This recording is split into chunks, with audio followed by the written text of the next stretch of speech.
Bismillahirrahmanirrahim. Assalamualaikum warahmatullahi wabarakatuh. Perkenalkan, saya Sekarinda Ningrum Ismena Putri dari Prodi Pendidikan Agama Islam semester 6.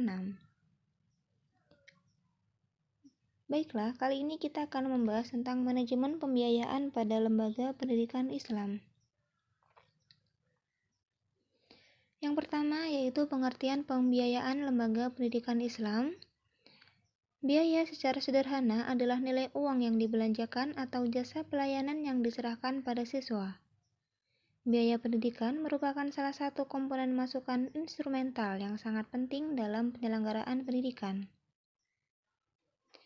Menurut Peraturan Perundang-undangan Republik Indonesia Nomor 19 Tahun 2005 tentang Standar Nasional Pendidikan pada bab 1 ayat 10, standar pembiayaan adalah standar yang mengatur komponen dan besar biaya operasi satuan pendidikan yang berlaku selama 1 tahun. Jadi, dapat diartikan bahwa pembiayaan pendidikan Islam adalah aktivitas yang berhubungan dengan perolehan dana yang diterima dan bagaimana cara penggunaan dana tersebut untuk kemaslahatan lembaga agar tujuan pendidikan yang sudah ditetapkan bisa berjalan dengan efektif dan efisien. Kemudian yang kedua yaitu landasan hukum pembiayaan lembaga pendidikan Islam. Pembiayaan pada lembaga pendidikan Islam memiliki landasan hukum yang kuat diantaranya. Yang pertama yaitu dasar agama, yang kedua yaitu dasar yuridis, dan yang ketiga yaitu dasar filosofis.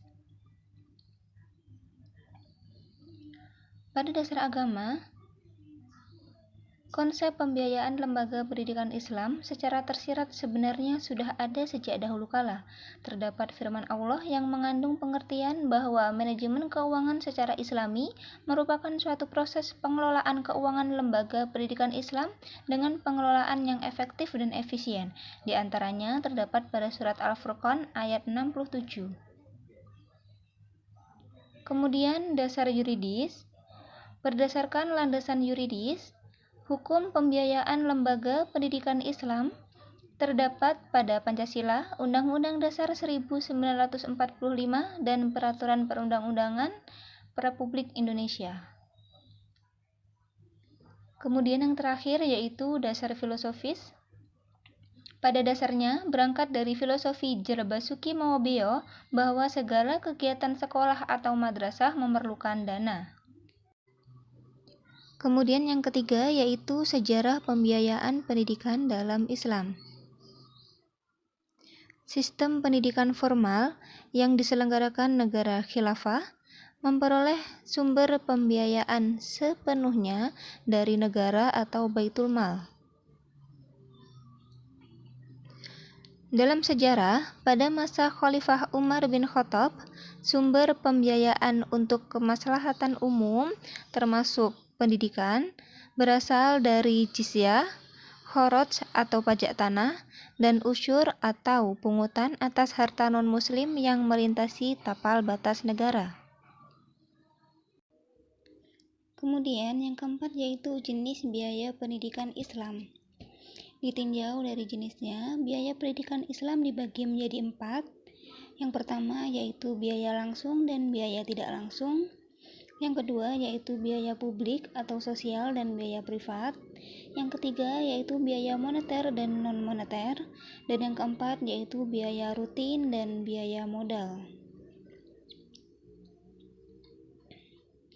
Untuk biaya langsung dan tidak langsung,